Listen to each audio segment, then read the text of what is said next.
Hello, peaceful people. This is Emily from the Peaceful People Project. Today, I'm going to be attending a meeting of my chapter of Amnesty International here in Barrie. For those of you who don't know, Amnesty International was founded in London, England in 1961, and its main objective is to conduct research and generate action to prevent and end grave abuses of human rights and to demand justice for those whose rights have been violated. Amnesty International began as a letter writing campaign, and even now, in 2014, things have remained largely the same. We have the internet, and we still write letters. There's a very good reason for this. We write letters because letters are physical. It's harder to ignore a letter in your hand than it is to ignore even the best Facebook group, even the most convincing online petition. It's especially hard to ignore a letter when you get a large volume of them. It also represents a stronger effort. Instead of just signing your name and clicking something on Facebook, for example, when someone in power, like a politician or a media person, gets a letter, they know that the person had to write the letter and get people to sign the letter, and then take the letter to the mailbox and send it. They know that the people involved must really care about their cause. So, I don't know if you remember, but about 2 months ago in November, I visited a group of Venture Scouts and made a video with them. In the video, I asked the Scouts 2 questions. I asked them, what does peace mean to you, and how would you make it happen? It was really interesting getting the opinions of these teenagers in the Scout group. So today, I've decided to repeat the exercise with members of my Amnesty group. I thought it would be interesting to get the opinions of a group of seasoned activists. So, without further ado, let's head over to the meeting and see what the people in the group have to say.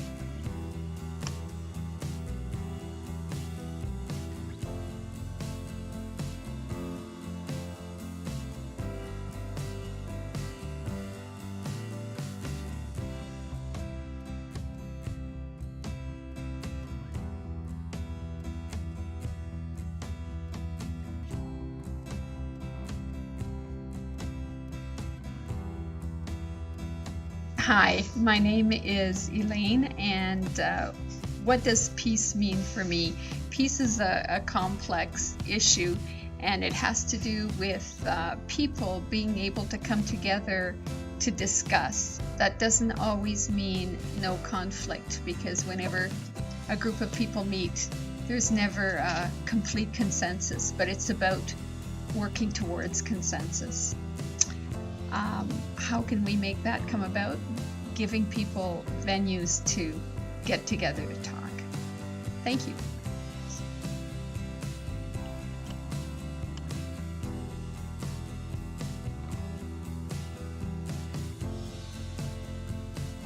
Hi, my name's Wade. Peace for me is a world that's about respecting everybody, regardless of their differences, valuing those differences that people have, bringing people together in common cause and developing humanity as a whole, moving forward and evolving society. But peace is not easy. It's hard. People ask, how do I get there?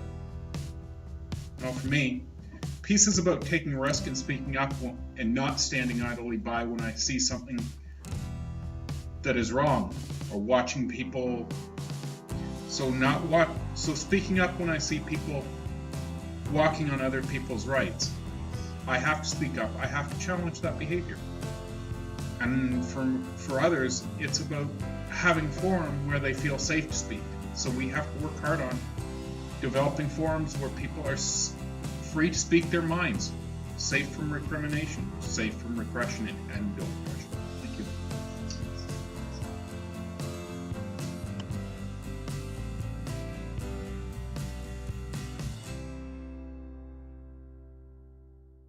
What is peace to me? Personally, I think peace has to come from inside. If you can feel inner peace, then you are able to express it outwardly. And how would you make it happen? Well, part of it is that you would join an amnesty group and write for rights for human beings and having their rights, and then communicate it to children and students and anyone in the community to share their ideas. And also, I would agree with making it safe for people to express their rights peacefully.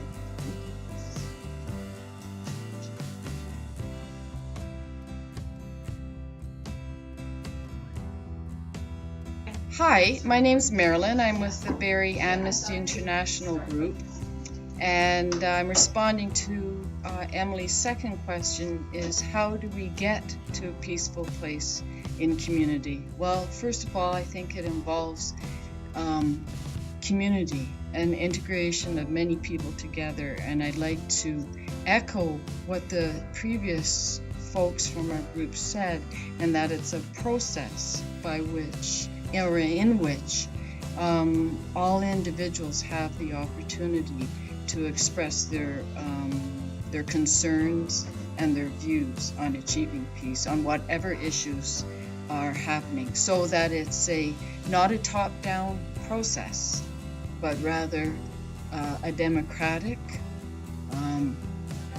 complex process. But it's something that people know how to do. And I think when they're given the forums.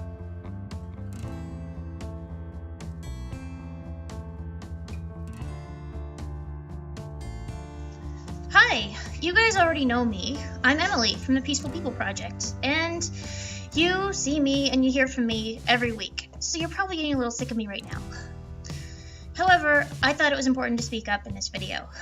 I'm actually the youngest member of the Barrie Amnesty chapter, and I thought it would be fitting to say that I believe that peace begins in childhood.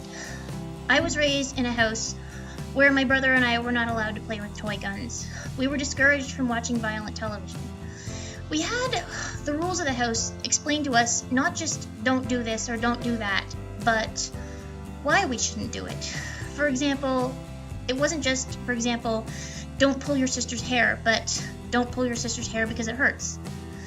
So, another thing was, my brother and I were given equal say in a lot of decisions in the house, as much as possible in an age-appropriate way.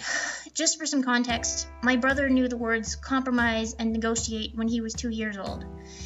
And I feel like I've really internalized that through the years, and so I joined Amnesty International and Canadian Voice of Women for Peace.